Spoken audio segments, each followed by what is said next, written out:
Hi, and welcome to the show. Subscribe at kevinmd.com/podcast and get CME for this episode by clicking on the CME link in the show notes. Today, we welcome back Shideh Shafie. She's an emergency physician. Today's Kevin MD article is Navigating Profit-Driven Metrics, Upholding Core Values in Medicine. Shideh, welcome back to the show. Thank you. Thanks for having me again. So Shideh's been on in the past. Go to kevinmd.com/podcast to search for her name and hear her story. But today, let's go into your most recent Kevin MD article, Navigating Profit-Driven Metrics, Upholding Core Values in Medicine. What's this article about? So, I think we live in this society that's getting a lot of metrics. And in healthcare, we see tons of metrics coming in. And this came for me as I see so many physicians that struggle when their metrics don't look great. And it can be confusing because we get two kinds of metrics, or we get multiple kinds of Yeah. metrics. But in the article I talk about, there's some metrics that are driven by our core values as physicians, which is really like patient care, patient safety, maybe teaching metrics that like we want to teach our young well. Everyone's are a little bit different, but they're often rooted in service of the patients, and often, and if you're in academic medicine, often your learner. And some of the metrics we get really speak to that. And then there's other metrics we get from our administrative teams that are really more about the hospital bottom line. And I don't mean that you need to ignore either set of metrics. Mhm. It just means that they will sometimes come into conflict with each other. And so, I talk about one of the geriatric researchers who used to work with me, who was lovely, and she would send us metrics quarterly about if you were prescribing benzodiazepines or diphenhydramine or other medications that increase the risk of fall in elderly in patients over 65, you just get like a little alert, and then like at the end, or you get a graph of how many you had prescribed compared to the rest of the group, compared to your past prescribing patterns, with a little bit of education of why you were being taught that. And so, for myself, I saw that number go down over time, and I was like proud of that because yeah, maybe that person doesn't need the Benadryl. Like maybe we can do something different or whatever it is. And so it really was a metric geared to protecting patients. Mhm. Then you get all these other metrics also, and they can be on, length of stay, Mhm. or, this one that Marianne Wilbur is writing a book, and I think it's coming out quite soon. It's like around now, where she just interviewed a lot about how she was getting metrics about like the length of stay in the hospital in ovarian cancer surgery, where open surgery actually is the gold standard because it does your chance of survival is higher because the tactile component is very important in Mhm. that surgery versus laparoscopic surgery where you lose that component. And um so she was being sort of told not to do that open surgery because the length of stay increases. And so if you're getting compensated the same for the surgery, and one is like got a 5 or 6 day length of stay versus like a same day or next day thing, that changes that metric really feeds to the bottom line of the hospital. And Mhm. of course, the bottom line of hospitals matter, but they actually are not where our duty as physicians matter. And so really understanding how to navigate that, and it's obvious, it's a balance, right? So, we get metrics about Tylenol prescription, IV versus oral. And so like in places, IV is much more expensive. And so obviously that's a metric that has to do with bottom line.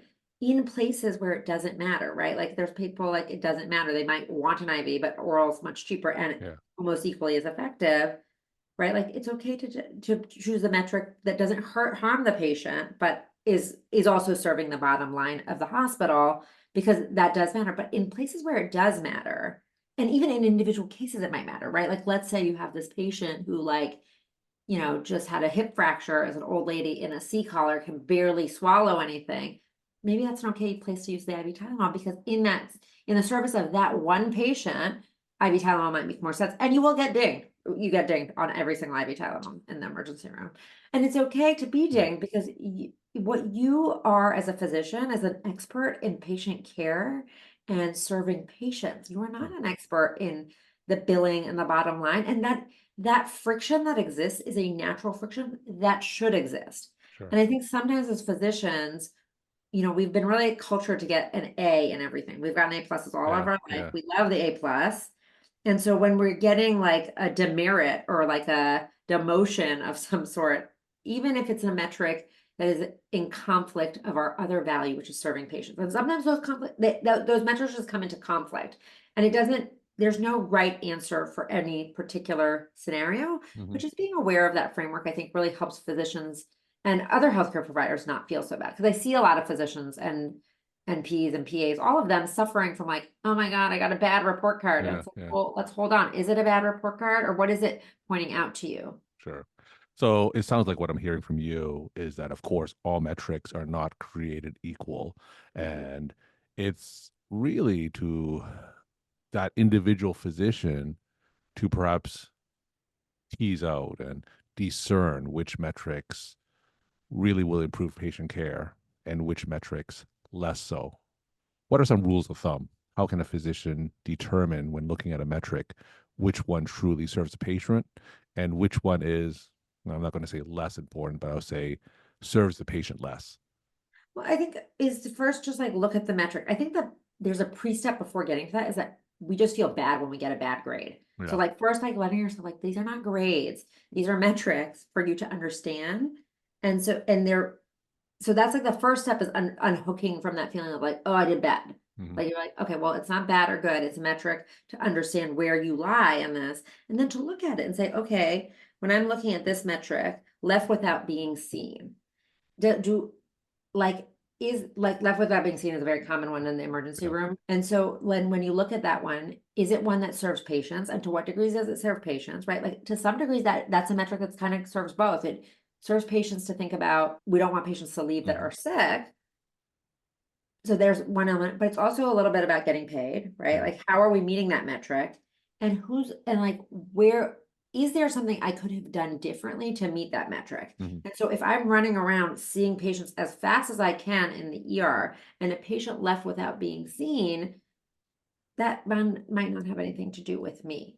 But and then there's like personal metrics about like MRI utilization, for example, is one that we will get in Right. the emergency room. And then really deciding that one because it's a really hard one, right? Like we live in a society right now where a lot of people are underinsured, may not have an access to an MRI, and we know that it is really challenging to get an MRI as an outpatient. And so if I think a patient has something that like, needs emergent MRI within the next like month, how will I deal with that? Can I go to bed at night knowing that I didn't order it and this patient probably won't be able to get it as an outpatient? Like, where's my duty? And so really remembering that our duty is actually only to the patient. And that's also like medical legally where the standard is held as well. And just reminding yourself of that and that like that being able to sleep at night factor is like a really Sure. good one to check in with yourself on. It has certainly recently come up in my own personal patient care experience. I was working in a clinic day where sometimes we take care of patients with newly diagnosed HIV, Yeah. where we've like screened for it, found it, and we're going to start them on prep or not on prep on treatment. Hmm. And so with those patients, we know that they're coming in, and we have slotted other times, and so we can book them for a time. But like we also know a lot more about those patients, and then I'm working in a model where there's scheduled visits Hmm. also. And so this patient was slotted for a 15-minute visit, an undocumented, uninsured, non-English speaking patient who is HIV positive and needs to start medication was scheduled for a 15-minute visit. Hmm. My MP had done all this pre-work and was seeing that patient. And then, but of course, that's like like everyone knows that this is going to take longer than 15 minutes. Yeah. And she came out, she felt so bad. It had taken her 2 hours to do the visit Wow. because there was a partner who was pregnant, who was in tears. So they like added that patient on. There was a lot of like social dynamics that had to be navigated in that setting. And so when that happens, she's like feeling so bad about herself. And like I'm an ER doctor, like I'm a tank. I can plow through the Hmm. patient board, not a problem. Like we didn't fall behind. It was fine. But she felt so bad. I was like, why do you feel bad? Like do you think that you should have been able to wrap up that patient in 15 minutes? Do you think that like there is something you did that was wrong, or is that just a visit that takes longer? And in fact, like maybe the policy should be that if we're taking on these patients that we know are under-resourced Hmm. or with a new diagnosis that is scary and has lots of things that maybe you should have had an hour blocked. Now, there's no way to know about the partner that has all these other things going on. We can maybe not block 2 hours, but like it's okay to push back on these metrics that make no sense too. We have to be nuanced that like when we think about like our political system, which I'm not saying is like in perfect repair, but it's a three-tiered system between the executive branch, the judicial branch, and the Yeah. legislative branch. there's a push and pull. That's a power balance. And in hospital systems, the power balance is like, we are the experts in patients and patient care. And the financial people and the admin side are the experts in financials. But the real business of medicine, to be honest, we are the only revenue generators, or the people that are Yeah. seeing the patients. And that's really important to understand, because the cost of medicine, the more you add middlemen, the cost of medicine goes up. You know, we're seeing in the fashion industry, we're Yeah. seeing the opposite trend, right? We're seeing companies like Italic or like Public Goods, where they go and find the source companies, take off the branding, and Mhm. so they're basically getting rid of a whole host of middlemen and bring the cost of a product like a $1,000 cashmere sweater to $200, because Yeah. all of the steps in between have been removed. And in healthcare, we're seeing exactly the opposite, right? Like healthcare used to be like direct patient care, much more with like a cash fee basis. Mhm. And then the cost of healthcare keeps escalating because we're just adding more and more middlemen, but Yeah. recognizing that the real relationship there is between you and the patients. And when I say the you, like I'm talking about the big you, right? The nurses, Yeah. the NPs, the PAs, the physicians, the clinical staff. And if, you know, like all of the clinical team is who generates the revenue. And then in between team is there to help sort out that stuff, but they're not the experts in it. And they don't like get to sort of like, we have to a little bit claim back our expertise in that sense, and our Mhm. power in that sense. I think it's really important for messaging for physicians and healthcare providers in general to hear that you are the meat of the system. Now, when it comes to these metrics, some are more patient focused, others perhaps more bottom line focused. As you know, some of these metrics are tied into a physician's compensation, right? So there's an inherent tension. You can't necessarily tease out which metrics to pay more attention to when some other metrics are tied to how much you're paid. So tell us how, as a physician, one can reconcile that tension.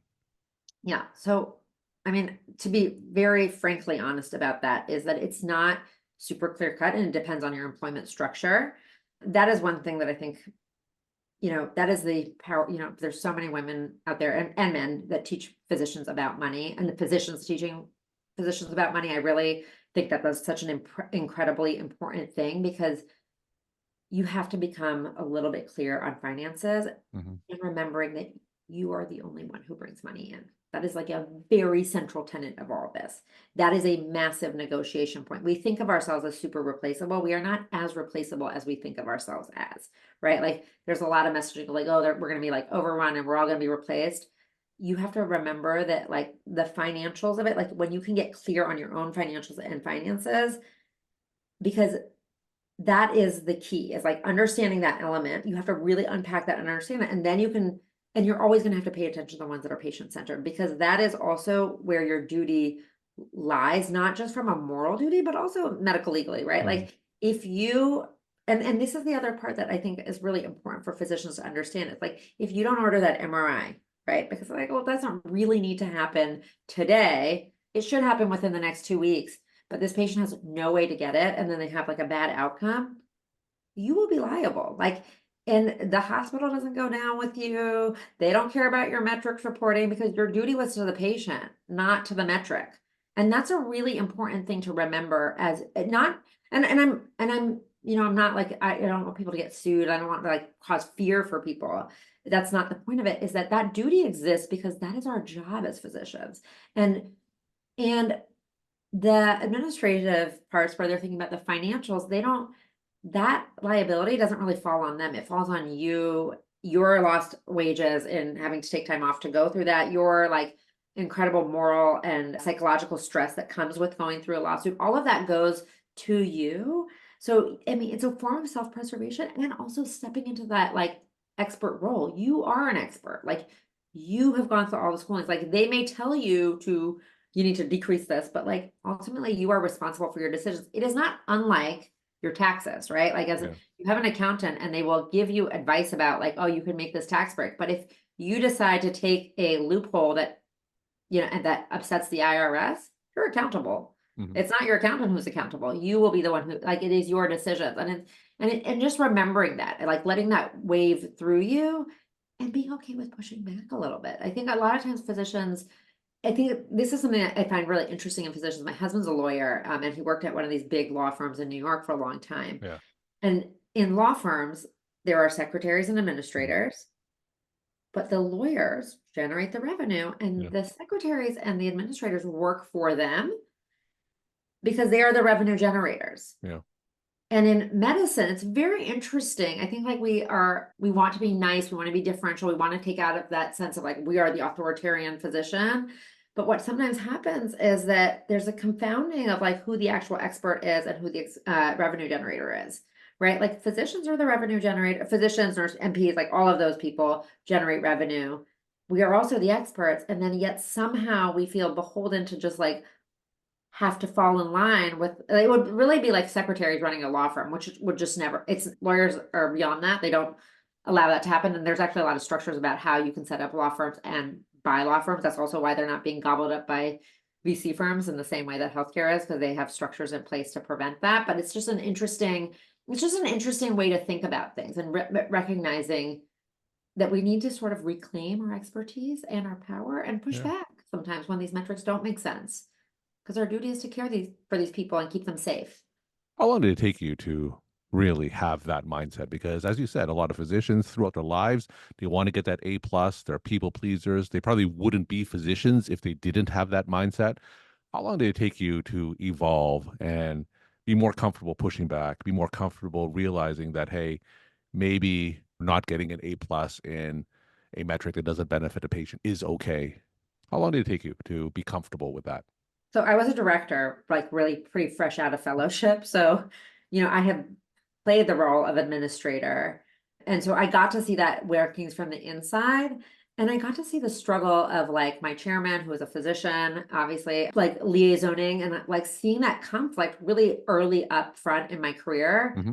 And he was just like and he still is, he's a CMO now, like a wonderful man who I really saw fight that fight of like pushing back about patient care and safety. And I was really actually lucky to, my first real job was in this hospital that had been opened as a philanthropic sort of endeavor. And so it like really led with that. It was like a very community oriented hospital system. And so Yeah. like there was room for that. And so I actually got exposed to that kind of thinking very early on, that understanding that that tension exists, that it's a natural tension, Mhm. and that our role in that was to take care of patient safety and care, not foregoing finances. You have to think about finances, right? Like there's this big DPC movement, direct patient care movement from so many physicians. Those physicians obviously care about the bottom line, but they decide how to balance it. They are in control of Yeah. balancing it. So I actually was exposed to that kind of thinking pretty early on.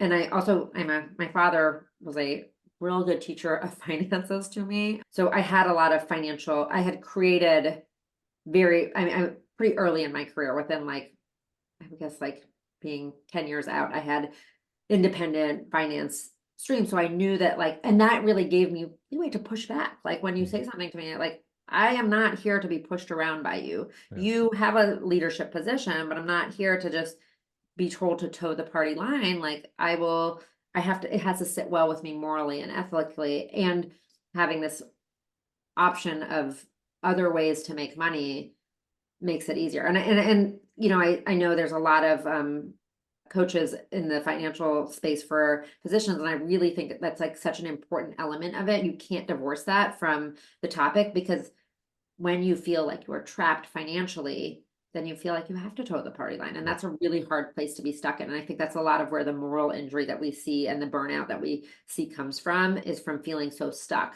And I don't do that work with physicians, but I do know there's a lot of people Yeah. who do that. And I tell anyone who's listening, like, you went to medical school, you went through residency, finances are like way easier. You just need to give yourself some time to figure that out. Like it's not hard, but it does require work to Hmm. learn it and to understand the words. And like, it's like kind of like medical school. We use all these fancy words, but like when you're teaching them to a patient, you like teach them with easy words, right? Like Yeah. the finance is not unlike that. And you are totally capable of learning it. So learn that, figure out that aspect for yourself. And then it gives you a little bit more breathing room to understand all of it. We're talking to Shideh Shafie. She's an emergency physician. Today's Kevin MD article is Navigating Profit Driven Metrics, Upholding Core Values in Medicine. Shideh, as always, will leave with some of your take home messages that you want to leave with the Kevin MD audience. Just remember that you are an expert as a physician. You trained so long. and so hard to learn what you have learned. It's an incredible value to society and an incredible body of knowledge. And your duty is to uphold that body of knowledge and that expertise so that we can keep our patients safe and that we can keep them as the center of care. And so when you feel that pushback on metrics, when you feel that you're doing something wrong, remember like to go back to that core value of patient care and patient safety and push back. Like you are the expert. Nobody else knows that more than you, even though sometimes it can feel like the administrative end is are in charge. You're actually Mhm. in charge of that part. Shideh, thank you so much again for sharing your perspective and insight. Thanks for coming back on the show. Thanks for having me.